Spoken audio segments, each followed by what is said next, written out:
Hola, ¿qué tal? Muy buenas tardes a todas y todos. Bienvenidas y bienvenidos a esta nueva sesión de nuestro curso de fundaciones. En el día de hoy vamos a estar estudiando lo que es el diseño de fundaciones en arcillas. ¿Ya? Voy a proceder a compartir pantalla.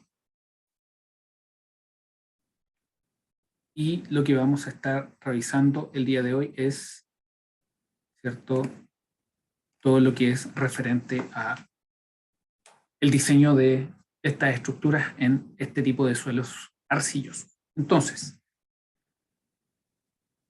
cambiamos de pantalla. ¿Y cuál es la característica principal de las arcillas? Pensando en que generalmente las arcillas están en una condición saturada. Nosotros ya sabemos que las arcillas son suelos a los cuales en general les gusta mucho el agua, ¿no? Por la misma razón, tienen baja permeabilidad y es muy difícil para los escurrimientos de agua, ¿cierto?, pasar a través de una masa de suelo del tipo arcilloso. Es por esta misma razón que el tema de los excesos de presión de poros dentro de las arcillas también es un tema importantísimo. ¿Por qué?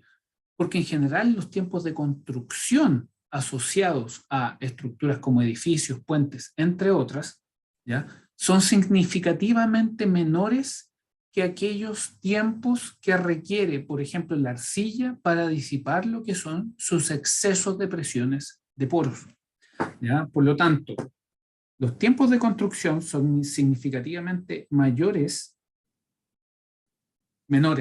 que aquellos de consolidación, y por lo tanto, en general, las arcillas son analizadas desde una perspectiva de análisis no drenado.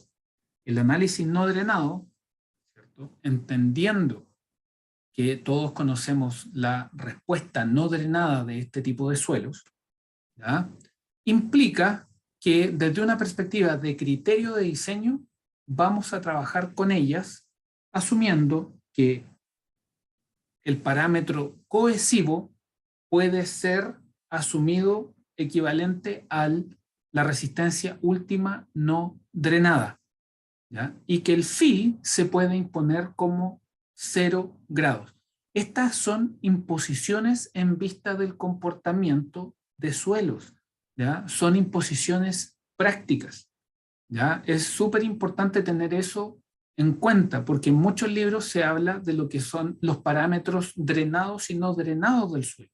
Eso en términos prácticos no existe. Lo que existe son criterios de diseño en los cuales es importante, ¿sí?, tomar supuestos y hacer imposiciones respecto a los parámetros con los cuales vamos a diseñar, ¿ya?, pero los cuales se definen en función de la respuesta del tipo de suelo. Entonces, cuando tenemos un criterio de diseño en el cual trabajamos con lo que llamamos tensiones totales, ¿sí?, con un análisis no drenado, lo que se impone es que la cohesión es igual a la resistencia última no drenada, ¿ya?, y que el ángulo de fricción es 0 grados. Aquí hay otro punto sumamente importante, ¿ya? Esta relación en particular, la de C igual S sub U, ¿ya?, resistencia última no drenada, no es biunívoca, ¿ya? Nosotros imponemos que para diseño vamos a considerar la cohesión como la resistencia última no drenada, pero eso no implica, ¿ya?, que la resistencia última no drenada es igual a la cohesión. Y eso es sumamente importante de tener presente, ¿ya? Criterio de diseño. ¿Ya? Los criterios de diseño son sumamente importantes a la hora de tomar decisiones respecto a cuáles van a ser los parámetros con los cuales vamos a trabajar, ¿ya? Entonces, en ese contexto, la capacidad de soporte de la arcilla va a seguir las ecuaciones que ya hemos venido revisando en todo este contexto de lo que es el diseño de fundaciones superficiales. Y en ese contexto nosotros ya sabemos ese punto, que el tiempo de construcción es menor a la velocidad a la cual las arcillas consolidan. Lo anterior se entiende como una condición no drenada y vamos a trabajar con los parámetros que estábamos conversando en el contexto de criterio de tensiones totales. Tomando esos criterios, la información que hemos conversado, la ecuación de capacidad de soporte, ¿cierto?, que nosotros conocemos, queda dado por esa expresión. La capacidad de soporte queda dado por el S sub U, por el NC, más la sobrecarga. Ahora, el NC evaluado en phi igual a 0 es igual a 5.14. Por lo tanto, la carga de capacidad de soporte va a quedar igual a 5.14 por S sub U más Q0. El primer dato interesante acá es que 5.14, ¿cierto?, vendría siendo el 14 de mayo, y generalmente al 14 de mayo se le llama que es el día de la geotecnia, el día de Terzaghi. Ese es el dato que quería compartirles dentro del contexto que estamos conversando, ¿ya? Entonces, en el caso de las arcillas, ¿cierto?, nosotros habíamos hablado de la importancia de discernir entre lo que es la capacidad de soporte y la capacidad de soporte neta. La capacidad de soporte neta está asociada a la capacidad de soporte de la masa de suelo que está bajo el nivel de fundación, ¿ya? En ese contexto, si a la capacidad de soporte general le restamos la sobrecarga, que es Q0, la capacidad de soporte neta queda dada por esa expresión que es 5.14 por S sub U, la resistencia última no drenada. Lo vamos a anotar ahí para que todos lo tengan muy presente. S sub U es la resistencia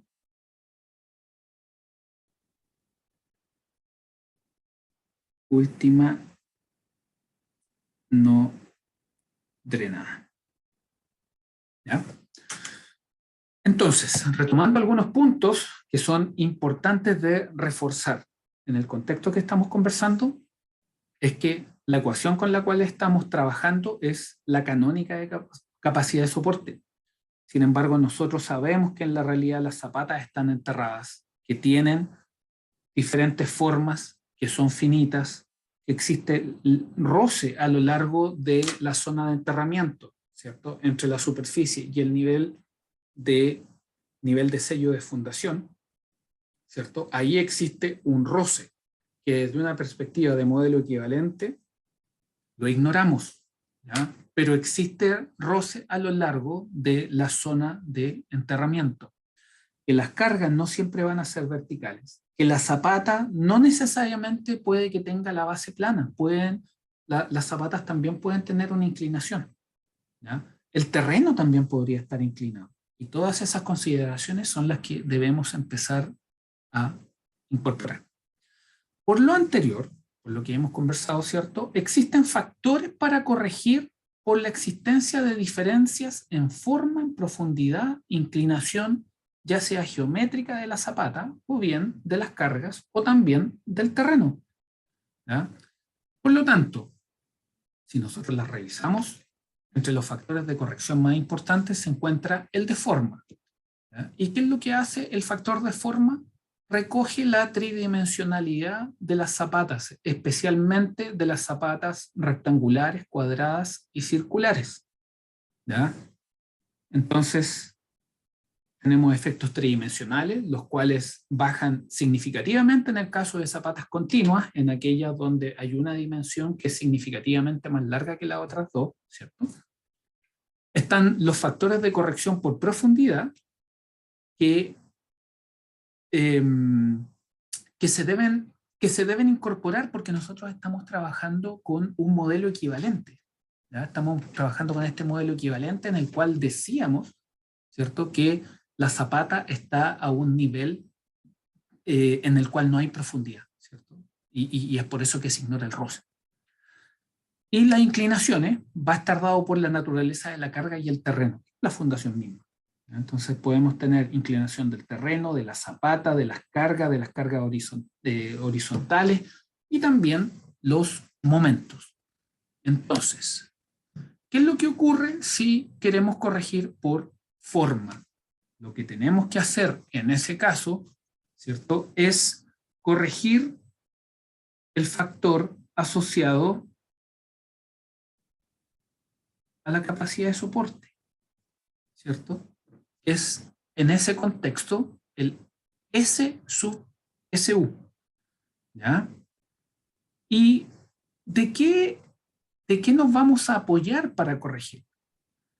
En función de las propiedades geométricas de la zapata. ¿Ya? En este caso, de B y L. ¿Qué es lo que ocurre si L aumenta significativamente con respecto a B? Si L aumenta mucho con respecto a B, lo que ocurre es que vamos tendiendo a lo que es una zapata continua. La zapata continua trabaja bajo el supuesto de que hay una dimensión por sobre las otras dos y por lo tanto, si el L es muy largo, ¿cierto? El factor de corrección por forma debiera tender a 1. ¿Ya? Sumamente importante eso. Tenemos el factor de corrección por profundidad, ¿sí? En el cual tenemos el factor D sub SU. En ese caso, ¿cierto? El factor lo incorporamos nuevamente, ¿cierto? Ahí está el de forma que vimos previamente y aquí está el de profundidad. ¿Y de qué va a depender? Va a depender obviamente del tamaño de la zapata, ¿sí? El ancho menor de la zapata y la profundidad a la cual la zapata está enterrada. Por lo tanto, va a depender de esas variables. Ahora, ¿cómo incorporamos esto?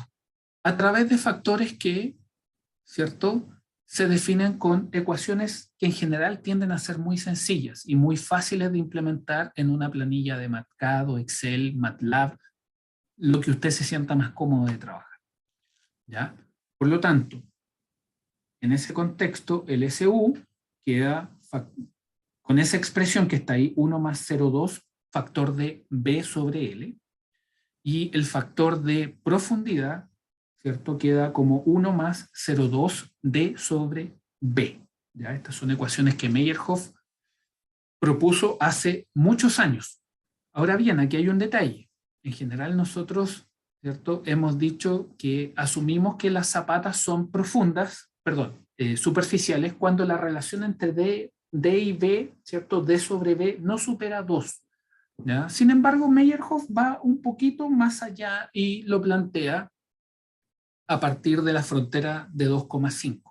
Entre esos valores, la verdad es que está bastante bien tomar esas consideraciones, ¿ya? Para lo que es zapata superficial. ¿Ya? Según los factores de profundidad, ¿ya?, tenemos Hansen y tenemos estos valores de acá. ¿Ya? Son factores que Hansen propuso en 1970 y que trabajan con diferentes expresiones dependiendo de cuál es la relación que existe entre la profundidad y el ancho de la zapata. Por lo tanto, ahí tenemos forma, profundidad y acá tenemos factores de profundidad. Aquí lo importante es que uno tiene que tener muy claro, ¿cierto?, que al momento de trabajar con un autor tiene que ser consecuente con los factores de corrección que trabaja según el autor. ¿Ya? O sea, hay factores de profundidad, hay factores de forma que son de Meyerhof, otros que son de Hansen, ¿ya? Y estos factores están bien tabulados, por lo tanto, uno puede hacer una planilla bastante ordenada, ¿ya?, para poder calcular estos factores y estas resistencias de capacidad de soporte, ¿ya?, para distintos autores de manera simultánea, ¿ya?, y poder hacer comparaciones, ¿no? Ahora bien, han aparecido algunas otras fórmulas, ¿ya? Por ejemplo, factores de forma y profundidad que consideran los dos aspectos al mismo tiempo. Uno de esos factores fueron los que propuso el profesor Salgado de la Universidad de Purdue, ¿cierto?, el año 2005, donde él, en el factor de forma, por ejemplo, él junto a sus estudiantes lo que hizo fue que determinó que estos factores pueden, ¿cierto?, tener influencia entre ellos mismos, ¿no? Y por ejemplo, en el factor de forma, él lo que considera es el B sobre L, pero también la profundidad de la zapata, ¿ya? Para el factor de profundidad, él trabaja con esa expresión donde dice que el D, factor de profundidad, es 1 más 0,27 factor de D sobre B elevado a 0,5. la raíz de esa expresión de sobre B. ¿Ya? Ahora, fíjense que también Salgado trabaja con estos coeficientes. Y estos coeficientes, los cuales se utilizan en esta expresión del factor de forma, ¿ya? Los trabaja para diferentes valores que dependen de cuál es la razón entre el largo y el ancho de la zapata. ¿Ya? En la siguiente imagen, lo que hacemos es mostrarles cómo difieren estos valores, ¿cierto? Según factor de forma, según la relación entre el largo y el ancho, para diferentes factores, ¿no? En este caso, aquí están los de Meyerhof, y aquí están los de Salgado. ¿Ya? Aquí tenemos otras comparaciones. ¿Ya? Tenemos factores por profundidad. ¿Ya? Y aquí tenemos profundidad relativa sobre el ancho. ¿Ya? ¿Y qué es lo que pueden observar ustedes? Aquí tenemos a Meyerhof.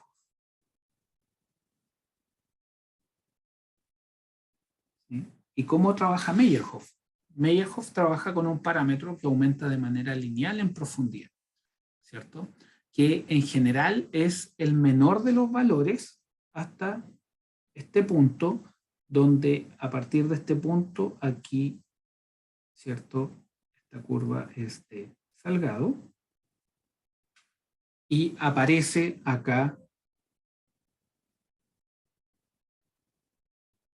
Hansen. ¿Ya?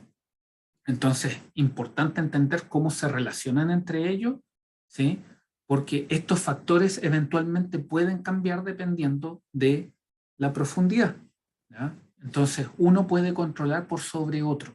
¿Ya? Por ejemplo, dependiendo de la profundidad, Salgado puede ser mayor o menor que Meyerhof, según lo que estamos viendo en ese gráfico. ¿Ya? Entonces, ese tipo de cosas son importantes tenerlas presentes. ¿Ya? ¿Qué otros factores pueden existir? Puede haber inclinación de carga. ¿Ya? Cuando tenemos inclinación de carga, ¿cierto? Lo que puede ocurrir muchas veces es que eventualmente se pueden inducir momentos también. ¿Ya? ¿Y qué es lo que hace el momento? El momento o las cargas laterales también siempre van a tender a disminuir lo que es la capacidad de soporte. ¿Ya? Entonces, aquí lo tengo escrito, ¿cierto? Dice, la existencia de una fuerza horizontal afecta la capacidad de soporte ante carga vertical, ¿ya? Disminuyéndola. ¿Por qué? Porque el momento tiende a levantar uno de los lados de la fundación, ¿no? Y ese es un aspecto muy importante que vamos a empezar a considerar en la medida que vamos profundizando en estos conceptos de diseño de fundaciones. Y es que lo que buscamos es garantizar el mayor contacto entre la fundación y el suelo. ¿Ya? Y en general ese contacto, esa área de contacto debiera ser mayor al 80% del área de la zapata, ¿no? Entonces vamos a buscar tener un contacto significativo para el diseño y va a ser una restricción de trabajo. ¿Ya? Entonces, y en ese contexto la carga horizontal debe ser contrarrestada por la resistencia horizontal, ¿ya? Por la resistencia horizontal del suelo. ¿Ya? Muchos aspectos técnicos, muchos aspectos de detalle que son importantes entenderlo, ¿cierto? A la hora del diseño. ¿Ya? Entonces, aquí hay otro aspecto importante. Mientras mayor es el valor de Q, ¿cierto? Usted más va a afectar la capacidad de soporte. Por lo tanto, mientras mayor es la componente horizontal de la carga, menor va a ser la capacidad de soporte de la fundación.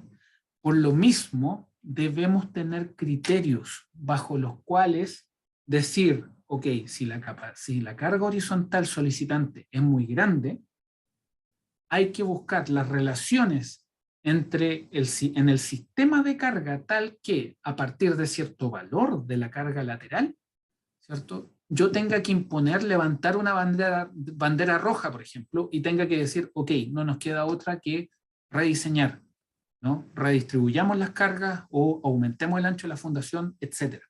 ¿Ya?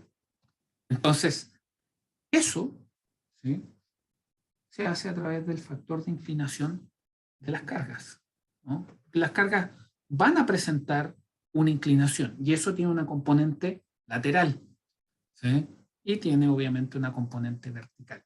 Entonces, ¿cómo se incorpora eso? Con este factor, ¿cierto?, factor de inclinación, ¿sí?, donde el factor de inclinación va a trabajar con esta frontera, va a establecer un valor máximo de QH sobre QB igual a 0,4. Y si sobrepasamos esa razón, quiere decir de que vamos a tener que tomar una decisión en la cual el rediseño aparece como la solución para poder redistribuir las cargas de manera que no pasemos esa barrera. ¿Ya? Ahí lo que se muestra es el gráfico de cómo varía el factor de corrección por inclinación de carga, ¿cierto? Y cuando tenemos un valor de 0,4, eso quiere decir que el valor con el cual estamos afectando la capacidad de soporte es significativo. ¿Ya? Entonces, súper importante estas consideraciones a la hora de diseñar en arcillas, ¿cierto? Obviamente estas condiciones cambian cuando nosotros trabajamos con arena, ¿no? Aquí estamos trabajando con arcilla en particular, entonces estamos haciendo todas las consideraciones necesarias, ¿sí?, pensando que vamos a estar trabajando para el corto plazo. ¿Ya? Ahora bien, ahí viene un detalle súper importante. Siempre las zapatas, ¿cierto?, en general, los diseños consideran diseño a corto y largo plazo. ¿Ya? Entonces, súper importante tener eso presente. Lo que estamos haciendo es simplificar lo que es el diseño referente a zapatas en arcillas, ¿ya?, ante un caso de diseño por tensiones totales, ¿no? C igual S sub U, phi igual 0. ¿Ya? Importante hasta ahora es que hemos revisado arcillas en las cuales asumimos que las condiciones de esta arcilla son constantes, ¿ya?, el cual es un supuesto bastante aceptable, dado que en general las arcillas tienden a presentar más homogeneidad que las arenas, ¿ya?, sobre todo homogeneidad lateral.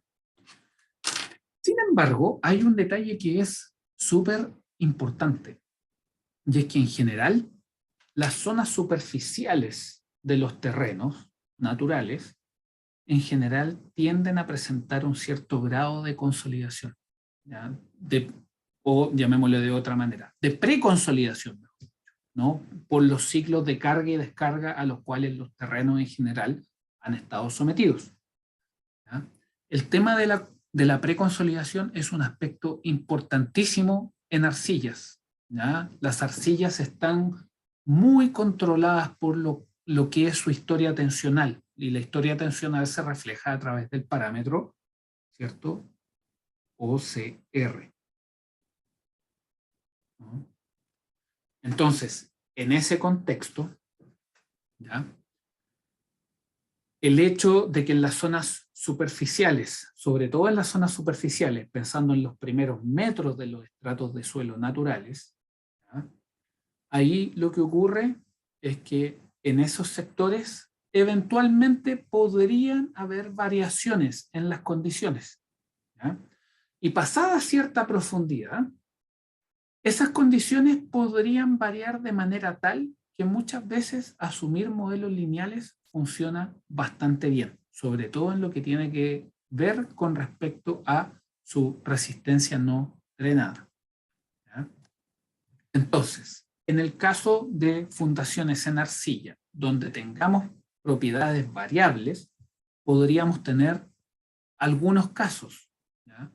Podríamos encontrarnos con un terreno que es normalmente consolidado o con un muy bajo nivel de preconsolidación, ¿ya?, en el cual tendríamos que las propiedades eventualmente se ajustan a un modelo lineal de variación en profundidad de manera bastante buena.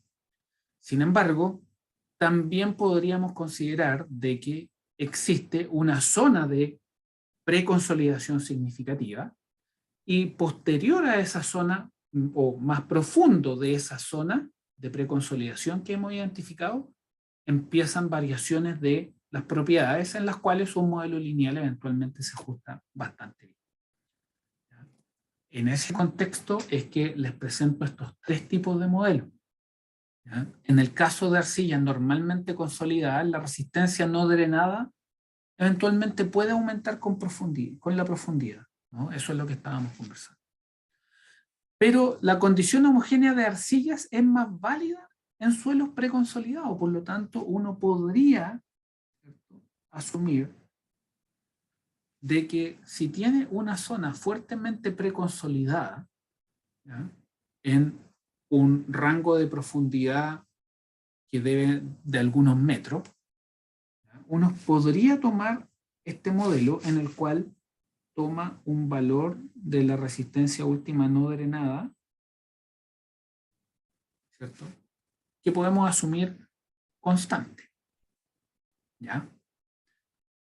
Una muy buena referencia para lo que es el efecto de la preconsolidación en suelos está dado por los autores Ladd, también Santagata,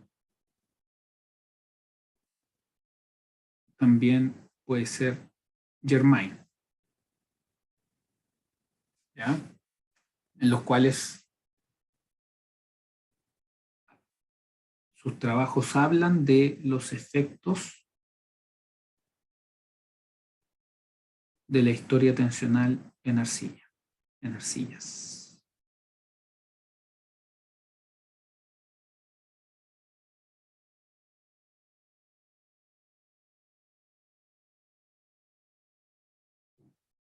¿Ya? Por lo tanto, en ese contexto, y entendiendo que para la capacidad de soporte, dentro del contexto que hemos presentado, está condicionado por el SSU, ¿no?, la capacidad de soporte trabaja con esta ecuación que es muy similar a la capacidad de soporte original con la cual estábamos trabajando, pero recogiendo el hecho de que las propiedades eventualmente pueden variar en profundidad. Este término acá recoge la variación en profundidad de los parámetros. ¿Sí? Entonces, en ese contexto, ρ es la tasa a la cual la resistencia última no drenada aumenta en profundidad. El S sub U0 es la resistencia no drenada a nivel del sello de fundación, ¿ya? Y esto se puede construir, ¿cierto? Estos perfiles, uno hace perfiles, ¿no?, como lo hacía en geotecnia. Uno utiliza los perfiles de preconsolidación que existen, ¿no?, que se puede determinar a partir de muestras, llamémosle inalteradas, que uno puede obtener de terreno, ¿cierto?, a las cuales le calcula, hace ensayos para determinar el grado de preconsolidación, también determinar la resistencia última no drenada y tener estos perfiles y evaluar las relaciones que van a ir apareciendo en profundidad para este tipo de suelo. Eso está en la última parte de este párrafo. Dice, se puede construir, ¿cierto?, estos perfiles a partir de la determinación del SSU según relaciones obtenidas de ensayos de terreno, laboratorio, y esto complementarlos con la literatura. ¿Ya? Aquí les dejo, se los menciono, les dejo en esta diapositiva algunas correlaciones clásicas, ¿ya?, para lo que son las propiedades, ¿cierto?, de resistencia de las arcillas, ¿ya?, en términos de su SSU, ¿ya? Y son relaciones clásicas, pero las correlaciones siempre tienen letras chicas, entonces mi sugerencia es contextualizar muy bien los resultados de terreno y los resultados de laboratorio dentro de lo que son este tipo de parámetros, ¿ya? Y ahí vuelvo a hacer hincapié en el hecho de que nunca un dato referencial, ya sea de libro, literatura, etcétera, va a reemplazar a la información y resultados que nosotros podemos obtener de terreno. ¿Ya? ¿Y por qué? Porque en general los resultados que están en la literatura y los libros no necesariamente han sido obtenidos, ¿cierto?, en el tipo de suelo que nosotros vamos a estar trabajando. ¿Sí? Los suelos cambian, ¿ya? Pero desde una perspectiva de marco de referencia para analizarlo, ¿ya? Estas herramientas siempre aparecen como muy útiles para contextualizar lo que nosotros obtenemos en el terreno específico en el cual estamos trabajando. ¿Ya?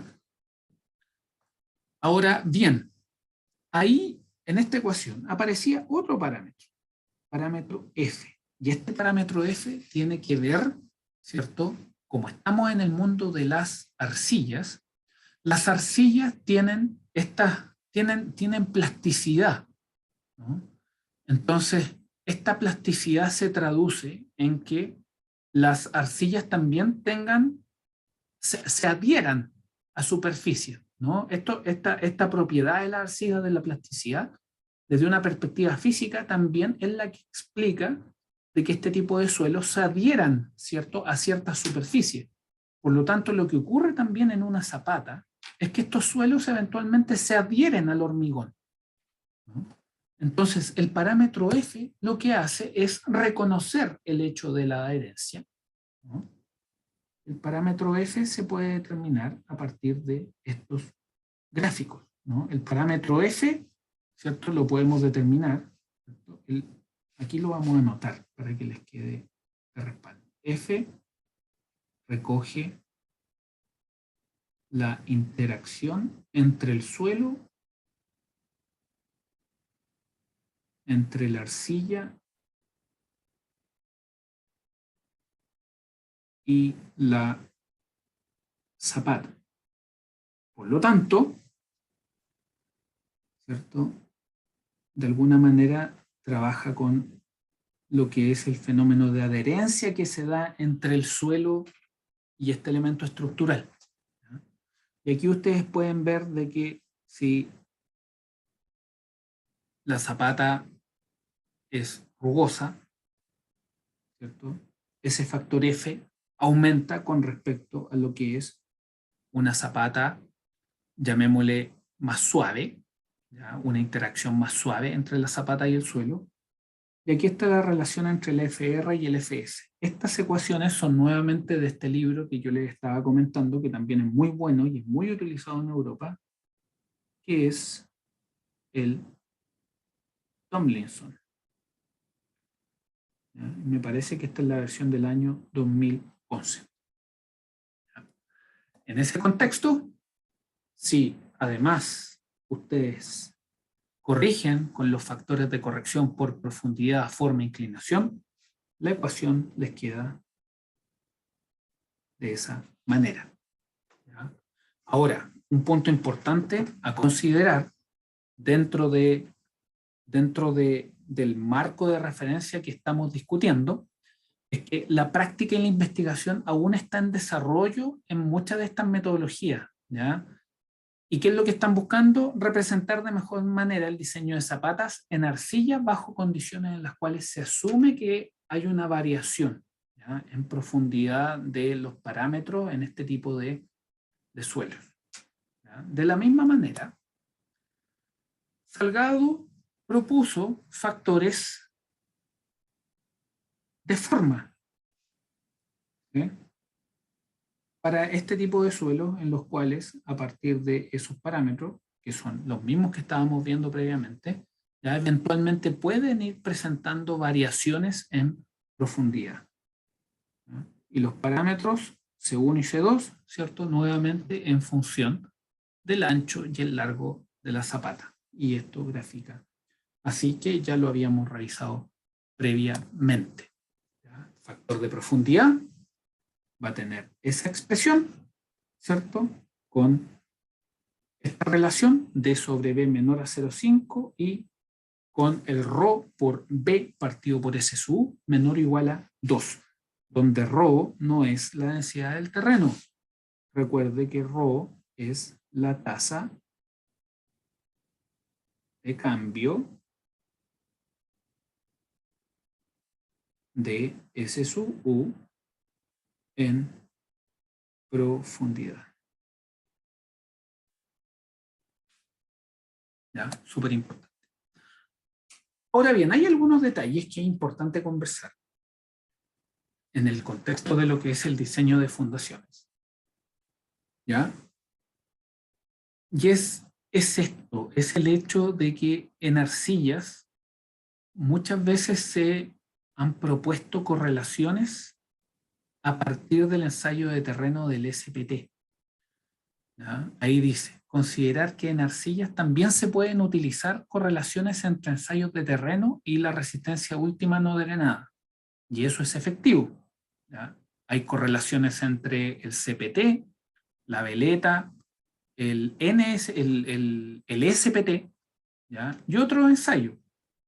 ¿Ya? Las tablas en esta diapositiva explícitamente presentan correlaciones entre el SSU y valores del SPT. ¿Ya? Ahora bien, y aquí es donde quiero hacer hincapié en esto. Aquí nosotros les estamos presentando el hecho de que ustedes en la literatura muchas veces van a encontrar correlaciones entre los resultados del SPT y arcillas. ¿Ya? Sin embargo, mi sugerencia es que trabajen con mucho cuidado esas expresiones. ¿Y por qué? Por la sencilla razón de que el SPT es un ensayo que ha sido diseñado desde una perspectiva filosófica, llamémosle de esa manera, para lo que son las arenas. ¿Ya? Es en el mundo de las arenas donde se ha desarrollado con mayor éxito, ¿ya? El SPT. ¿Ya? Sin embargo, también existen correlaciones para arcillas. Sin embargo, mi sugerencia es que las manejen con mucho cuidado. ¿Ya? Y eso es porque el SPT se ha demostrado que funciona bastante mejor, ¿cierto? Con sus ventajas y desventajas, que ha funcionado bastante mejor en arenas. Entonces quería hacer ese comentario que también es bastante importante. Ahora bien, desde una perspectiva práctica y de ensayo de terreno, el CPT siempre va a ser un mejor ensayo que el SPT para trabajar en arcillas. ¿Ya? Entonces, aquí tengo este escrito para ustedes, donde decimos, considerar que en arcillas también se puede utilizar correlaciones entre ensayos de terreno y la resistencia última no drenada. ¿Ya? Las tablas en esta diapositiva presentan correlaciones entre el SSU y valores del CPT. ¿Ya? Entendiendo que el QC está definido de esa manera, ¿cierto? Cuando trabajamos con la resistencia última no drenada. Y aquí es donde aparece este parámetro NK. ¿Ah? Aquí está esta tablita, ¿cierto? Donde se ven valores de este parámetro NK según si la arcilla está normalmente consolidada, preconsolidada, ¿ya? Y en este caso, un lugar bien específico, ¿no? Suelo glacial. Ahora bien, aquí lo que tengo también es otro comentario, y este comentario es súper importante, y es el hecho de que siempre hay que estar atento con el valor de NK. En ese contexto, ¿ya? Les comparto una tabla que tiene muchos valores de NK y muchas consideraciones. ¿Ya? Está del libro de Salgado. ¿Ya? ¿Para qué? Para que tengan presente de que en general el valor de NK puede tornarse un parámetro de discusión muy importante dependiendo de cuán bien ustedes conozcan su arcilla o no, o de cuán sensible es. ¿Ya? En particular, los suelos que son muy sensibles presentan mayores desafíos a la hora de lidiar con las herramientas más clásicas que tenemos para abordar la ingeniería en este tipo de suelos. ¿Ya? Entonces, súper importante tenerlo presente. Y con esa tabla, ¿cierto? Estamos ya terminando la sesión. ¿Ya? Y en ese contexto solamente nos va quedando lo que es nos va quedando lo que es el diseño de fundaciones en arenas, y me perdí. No logro, aquí está. ¿Ya? Así que terminando con esa tabla y con estos últimos comentarios, me despido, que estén muy bien y nos vemos prontamente para lo que es el último módulo en lo que respecta a diseño de fundaciones, ¿cierto? En el contexto de, vamos a hablar de diseño en arenas, ¿ya? Así que eso, que estén muy bien, muchas gracias y nos vemos prontamente. Chao, chao.